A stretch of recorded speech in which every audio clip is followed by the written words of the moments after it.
Welcome to Norton from Home. My name is Glenn Tomlinson. I'm the William Randolph Hearst Curator of Education here at the museum, and it's my pleasure to introduce tonight's program. The Norton Museum of Art marks its 80th anniversary on February 8th, 2021. In honor of this date, the museum is hosting the special exhibition Celebrating the Norton, 80 Years. The exhibition, which opens tomorrow, February 5th, will be on view through June 13th, and it features art juxtaposed with documents from the museum's archive, offering a fascinating glimpse into the Norton's history. We hope you'll be able to visit this exhibition, and we look forward to hosting forthcoming programs during our 80th anniversary year.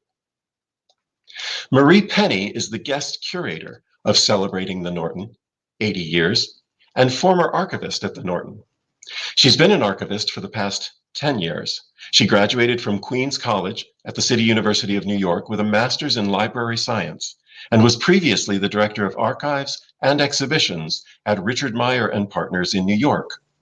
Penny also served as the Norton Museum of Art's first archivist, where she established the museum's archives, which include our entire institutional historical record. She's currently the director of archives at the Preservation Foundation of Palm Beach. Marie, it's a pleasure to have you here, and welcome. Thank you, Glenn, and welcome to those of you who are tuning in this evening. Tonight's talk will focus on the exhibition Celebrating the Norton, 80 Years, and the discoveries I found while assembling the Norton's archive. This exhibition identifies turning points in the museum's history and some of the key figures who helped shape it. The story unfolds in 4 sections, each focusing on a selection of works acquired during the era, along with rare archival material.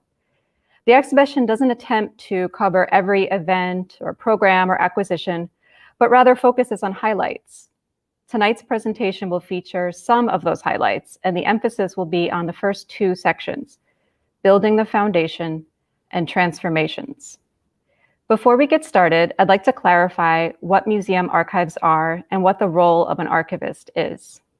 Next. Institutional archives document the work and history of a museum. They may include exhibition records, building drawings, audiovisual files, just to name a few. These types of records are separate from object files that pertain to a museum's collection. The archivist organizes these materials and ensures they are accessible, and most importantly, protects the files, both digital and paper, for longevity.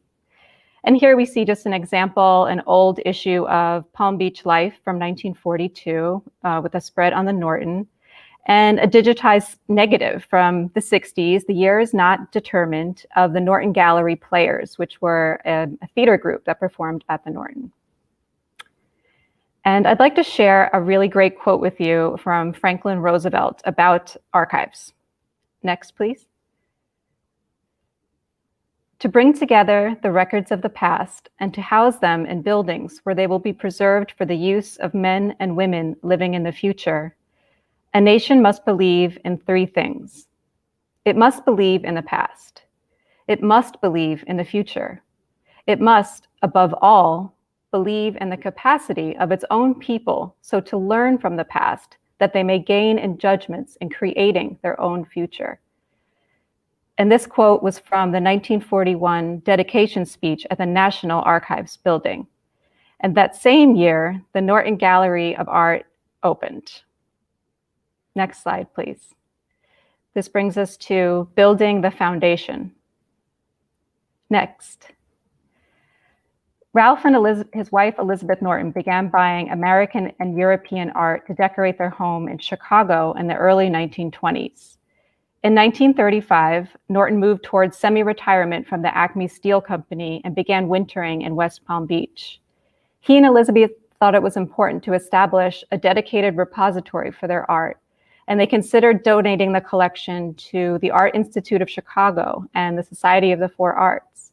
But they ultimately decided to bring the collection to West Palm Beach, and in an act of generosity, purchased a tract of land in 1940 and donated it to the city.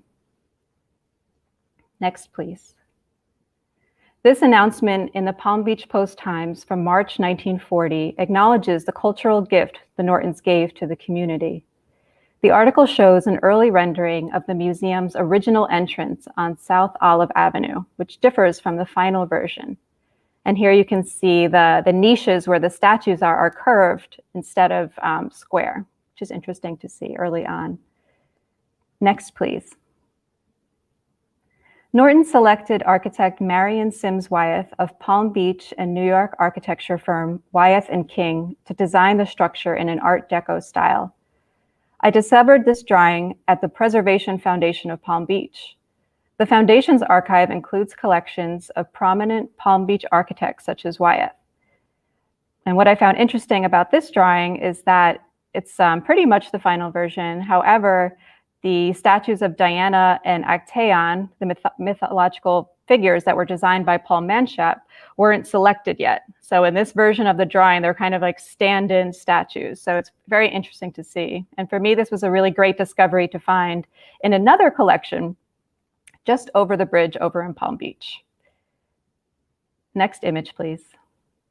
Another discovery I found in the Wyeth collection were these renderings of the statue Diana, which I believe were done by William Johnson, an architect that worked with Wyeth and who was later made a partner. In the Norton's archive, there are letters from Johnson where he explains how he did different studies of the niches to determine what scale Diana should be before she was cast to see how she would fit. So I believe these are those drawings. However, Johnson didn't write his name on them. So we can assume that they are. And it was very exciting for me to discover these, to make this connection between a letter and a drawing, and again, in two separate archives. So it's just thrilling to make all of these, connect all of these threads. Next image, please. And so letters are a great window into the past. In addition to Norton's communication with Wyeth, he wrote letters to artists whose work he collected, such as George Grosz. And these letters weren't particularly a discovery of mine per se. They have been used for curators for many years. However, this is the first time that these letters will be shown in an exhibit along with the work of art that they're referencing. And so Norton purchased Eaton and To Be Eaten, a watercolor by Grosz, in 1939. And it was from a survey of Grosz's work at the Art Institute of Chicago. And this watercolor had a greater degree of abstract expressionism than anything else that Norton had purchased at the time. Norton wrote to Grosz to inquire about the symbolism, which we'll take a look at shortly in the work, particularly a small house in flames in the upper left corner. Next slide, please. And so here is Eaton and To Be Eaten. And as I mentioned, Norton asked about many of the symbols. In particular, if you see more in the center towards the left, this little house that's on fire.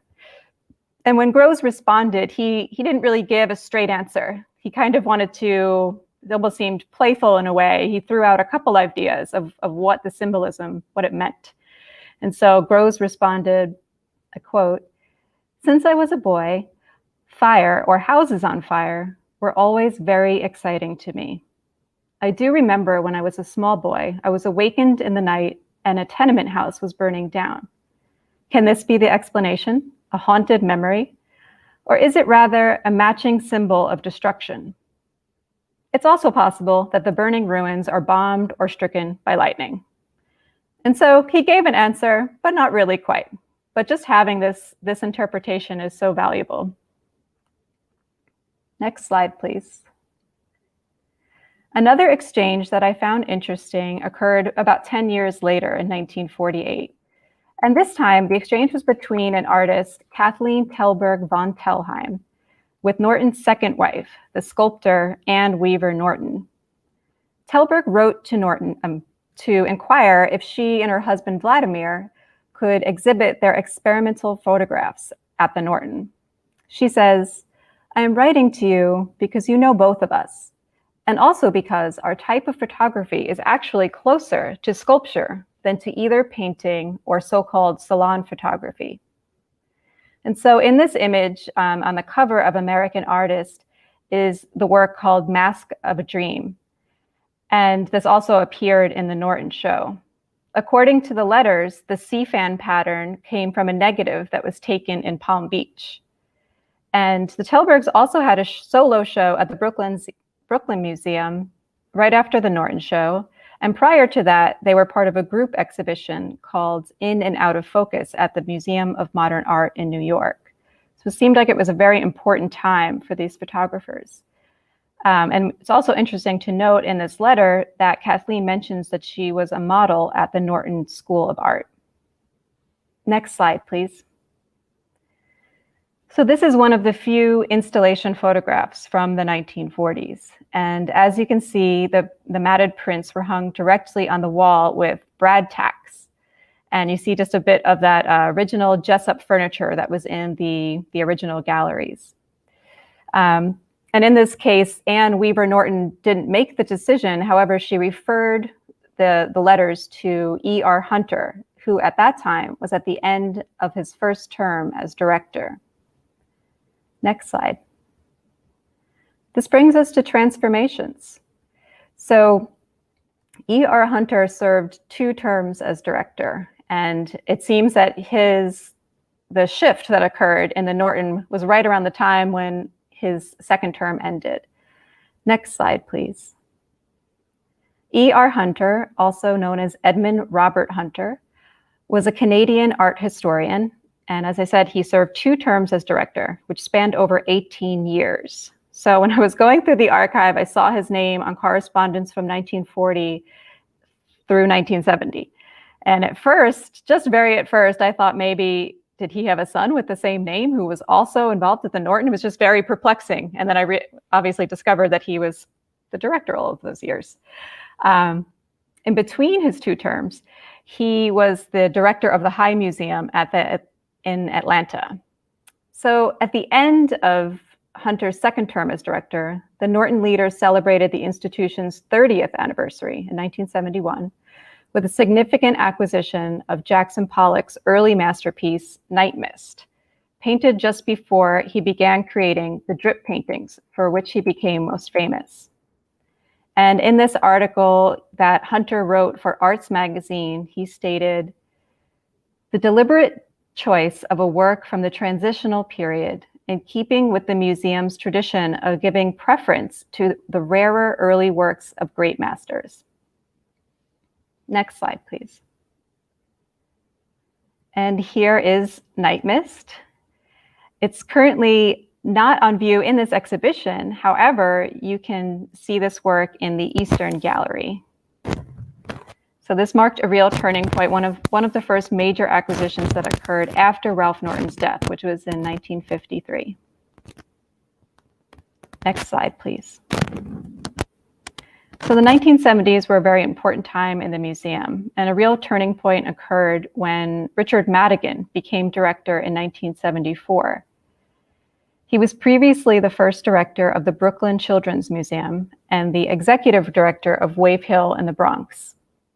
He was committed to expanding the audience at the Norton and acquired this important composition in 1977. Number 19, 1975, from the Great American Quilt series was the first artwork by an African American to enter the collection. During the 1970s and 80s, Sam Gilliam drew inspiration from the quilting tradition that he remembered from his childhood in Mississippi.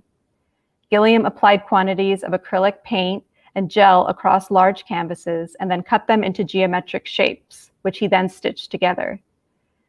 Gilliam is recognized as one of America's foremost color field painters, though his work is often described as abstract expressionism. He is also associated with the Washington Color School movement, which the Norton hosted an exhibition of a few years prior in 1974. Next slide, please. So 1974 was this pivotal year when E.R. Hunter and Richard Madigan switched roles. And it was also the first year that this committee was formed, the Palm Beach Sponsors Committee. It was formed by J. James Axton, a Palm Beach industrialist, art patron, and artist. And it was an autonomous committee that organized and financially supported 3 exhibitions that year. And their goal was to bring in some larger scale exhibitions to the museum at that time. And so the first one was the Washington School Painters, which emphasized abstract work from the Vincent Melzack collection. And on the cover of this catalog is one of Kenneth Nolan's chevron paintings, which was included in that exhibit. And I'm showing it alongside another Nolan painting that's on display in the exhibit. And the Nolan that belongs to the Norton was an important gift that occurred in the early 1990s. Next slide, please. The second exhibit that they organized was the Art of Aubusson tapestry. It was said at the time that this was the largest assembly of French Aubusson tapestry ever exhibited in a museum in the United States. And here, this is a great installation image. That is E.R. Hunter with a tuxedo over to the left. And again, that furniture that's in the galleries, which is kind of funny to imagine, in our current galleries, to imagine that type of furniture there, but that's the way it was for many years. Next slide, please. The final exhibit in this series was Imagist Realism. This included artists who were considered avant-garde at the time and whose work was in video, installation, and photography. And it was said at the time this was the first time video was shown in a museum setting in the Palm Beaches. And James Axton called the show an examination of the liveliest and most current ideas and processes in American art. And here we see Richard Madigan with the multimedia artist Colette. And you can see part of her installation, which was called Persephone's Bedroom. And so she covered a large portion of a gallery in these parachute fabric and created this sort of like sit-in type of installation. It's very interesting. And next slide, please. And so in the 1980s, the Norton hired one of their first curators, and this was Bruce Weber. And I wanted to note that, in addition to going through all of these materials, letters, installation photography, catalogs, and piecing together the stories about these exhibitions, another important component of the archive is oral history interviews. And these interviews provide insight into an individual's memories and their very specific experience. And so I was fortunate enough to speak with one of these first curators, Bruce Weber, who was there at the Norton from 1981 through 1989.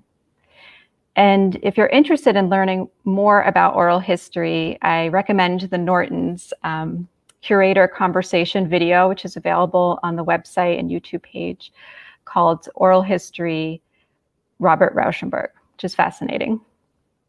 And so I'm continuing now about Bruce Weber and 3 of his exhibits that he did during his tenure. And so I want to clarify that he worked on many, many exhibitions in a wide range of topics and themes, but these 3 in particular stick out to me as an archivist because of the nature of the type of work that he did. So the first one is Stuart Davis's New York.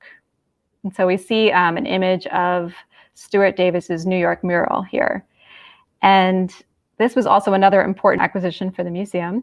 So after Stuart Davis passed away in 1964, the Norton purchased New York mural from the Downtown Gallery. And again, this work isn't on display in the exhibit, but you can see it in the Melvin and Barbara Nessel Gallery.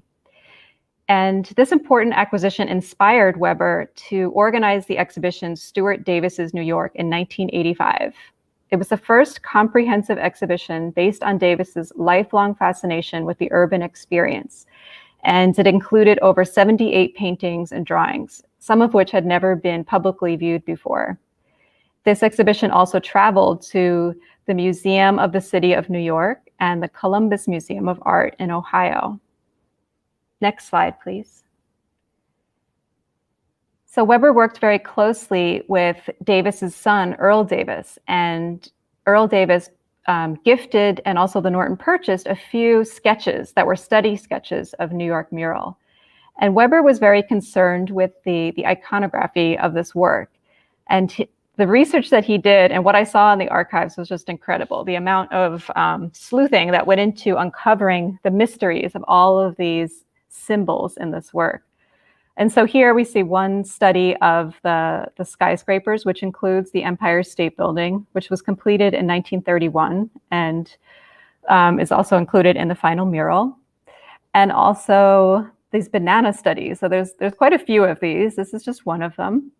And Davis was including these symbols that reference political issues of the time, such as prohibition and government corruption. The symbolism of the banana relates to the New York governor, Al Smith, who used the melody of the song, "Yes, We Have No Bananas," as his campaign song. And in the final image, the derby that's on atop of the banana alludes to Smith being top banana. Next slide, please. In 1986, 3 artists were commissioned to execute original installations on the walls of the central courtyard. Weber wanted to feature figurative work by contemporary young artists who would relate through their humanist themes. And it's interesting to note that at this very same time in this article here, which was in the Palm Beach Post-Times, that Sol LeWitt produced a wall drawing at the Lannan Museum in Lake Worth, which was later moved to Los Angeles in 1989. And LeWitt's work is on view in the exhibition as well, so it was part of an important gift that occurred in the early 2000s. Next slide, please. And so here's an image of Arturo Rodriguez's mural, which is called The Grand Theater of the World. And I also was fortunate to speak with Arturo and find out more about his experience. And so he offered some great information about working with these other 2 artists. So Arturo was the only artist who was Florida-based. And the other 2 artists were David Wojnarowicz and Mike Glear from New York. And you can see to the right this smallish image of all of them working together, and along with Demi, who is Arturo's wife and partner. And you can kind of see the camaraderie there, which is something that Rodriguez spoke about a lot when I spoke with him, how much fun they had and what a great experience it was to adorn the walls in these murals. And so Rodriguez's work was inspired by Calderón de la Barca's early 17th century play of the same name and title. And it reflected Rodriguez's sympathy with the Spanish author's notion that life is theater and theater is life. It took him 11 days to accomplish this, and he was painting 12 hours per day with his wife, Demi. And when I spoke to him, he really wanted to emphasize the importance of Demi's role with this project and how he wouldn't have been able to do it without her. And also just what a great opportunity it was for him as an emerging artist for the Norton to give him that opportunity. Next slide, please. And these are the other installations. So we have David Wojnarowicz's "Someday All of This Will Be Picturesque Ruins." And his theme dealt with the cycle of creation and destruction. And he used brushes and house paint and spray paint. And to the right is Mike Glear's.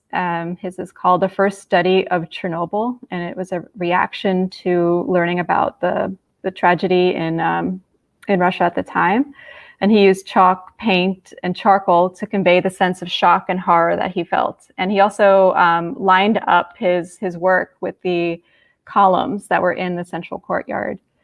And what most intrigued me about this exhibition was that a lot of those materials fade away over time. Obviously, these do no longer exist, but to have these records and to have some of the personal recollections of the artist who worked on it and the curator who worked on the project is so important. Next slide, please. And so one of the final exhibitions that Weber worked on was called The Emerging Figure. And this was a collaboration with Douglas Jushboon. And I learned from our interview that he originally intended this exhibit to be a follow-up to Walls. And originally the idea was that it would be 3 women artists and 3 site-specific sculptures. And for whatever reason, this idea eventually morphed into The Emerging Figure, which featured 26 sculptures by 6 New York artists. But one of the artists that he originally intended to have in this women-focused show was Peta Coyne. So that was the only one that stuck. So I thought that was so interesting. PETA also spent 1 month on site to build this tree, which was coated with mud and then hung upside down so the roots would grow upwards. And I learned that Pam Parry, the registrar at the Norton, who has been there for 40 years, so she is our living archive at the museum, she selected the tree from the cemetery, Woodlawn Cemetery across the street, and had to use it for this installation. And then the bulbous organic shapes that are hanging off of the tree, those were assembled by Coyne in New York and then brought down. And the work was intended to represent renewal and transformation. And I believe at the time it was probably considered controversial also to have a work like this right out in front of what was the original entrance still at that point. So I find it really fascinating when I was going through these files and learning more about this exhibition. And so next quote, next slide, please. In closing, I'd like to share a quote with you from Ralph Norton. "It was our belief that the collection would be more useful and of greater significance in a small city rather than a large one, and would be of special value in a town like West Palm Beach, which has a large tourist population in the winter months." And so I'd like to take a moment to thank Ralph Norton for bringing this amazing collection to West Palm Beach, and to have had the opportunity to go through the archive and see how the collection has grown and changed, and to see over the years all the amazing exhibitions and programs that have come out of the Norton, which of course continues to the present day. And I hope that you've been able to learn something about these early years through these highlights that I've shown you. I also want to thank Cheryl Brutbrand, the Director of Curatorial Affairs, for this opportunity to share the archive with the public, which is, I would say, a rare opportunity. So I'm extremely thankful. And I also want to thank the team at the Norton who made this possible. And with that, I'd like to welcome back Glenn. Thank you, Marie, and thank you so much for your dedication and research and great work that reveals so much of this history to us. It's wonderful to see and to explore. I want to encourage our listeners to type any questions they may have for Marie in the comment section on the right side of their screens. We do have a couple of questions. Of course, we know that the Norton's original name was not the Norton Museum of Art, but the Norton Gallery and School of Art. And I wondered, you've talked about some of these very interesting, innovative exhibitions and programs. Were the educational offerings keeping pace? Were they of the same? Did they have the same kind of energy and dynamism? What was that program like? Mm-hmm. So the school was open from 1941 through 1986, and that's almost its own separate presentation or highlights or something. There's so much to unpack there. So there was a number of really important teachers who came to the Norton to teach, such as Jose de Kreeft and Adolf Den. So they taught everything from painting to commercial art to sculpture, and they also taught. They had classes on music history, art criticism, language classes. So they were serving They were providing a very important service for the community in the area. And I would say that they also really celebrated all of the work of all of their students. They had annual exhibitions. And when the time came when the school closed, I think the Norton that's when their education department sort of started forming. So being that they didn't have a school anymore, not long after there was a curator of education. And that's when that shift occurred. Interesting. Mm-hmm. And of course, one of those teachers in the school early on was Anne Weaver. Yes. Now, we know that Ralph Norton remarried after Elizabeth's death and married Anne Weaver, who became Anne Weaver Norton. Mm-hmm. Did she continue to have great involvement with the museum after Ralph's death in 1953? Mm-hmm. So before Ralph Norton passed away in 1953, he established an acquisitions committee, and the committee included Anne Weaver Norton, Willis Woods, who was a director I didn't get to mention tonight, but another important director, and Daniel Kattenrich, who from the Art Institute of Chicago. So this committee for many, many years, had to oversee all of the acquisitions at the museum. So she played an important role in that. I believe she also continued to teach, and she was also at one point, I believe she was going to have an installation at the Norton, and she was just an important figure with the Norton as well. I don't know how to say that, right? Like, she was in so many of the social events and at all of the openings. She was just a key stronghold. And that's why I really wanted to focus on that letter as well. Like, that someone, an artist who had a connection with her, reached out to her to see if they could get into the museum and have an exhibition there. So what are you most excited about in this exhibition? What was most interesting to you, and in terms of your discoveries through this process?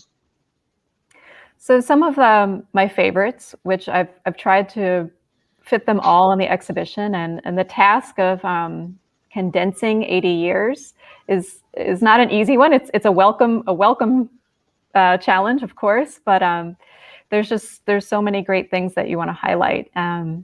So I think most importantly with this show is for viewers to be able to see the letters. So we have the letters to George Grosz, and we also have letters with Charles Stanley Knott, who Ralph purchased the jades from in 1941. And those are really interesting because Norton discusses the bombing of Pearl Harbor, and is this a good time to be making this rather large purchase? And this show also,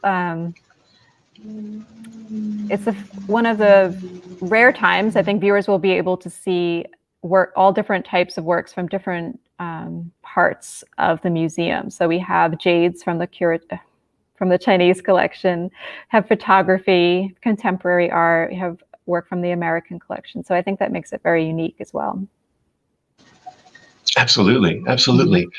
Well, Marie, thank you again. Not only for establishing the archives at the Norton Museum of Art, but for working on this exhibition. I hope everybody listening and all of our visitors will enjoy it. I'm sure of that. And we really appreciate your involvement. And we look forward to more programming this spring with you. Thank you. Thank you, Glenn. So, ladies and gentlemen, our next Thursday evening program takes place 2 weeks from tonight on February 18th.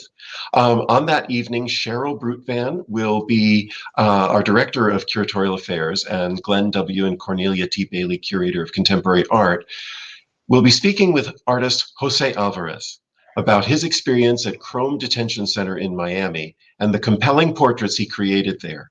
These drawings are on view in the special exhibition Jose Alvarez, DOPA, The Chrome Drawings. Until then, we wish you well, and thank you for joining us at Norton from Home.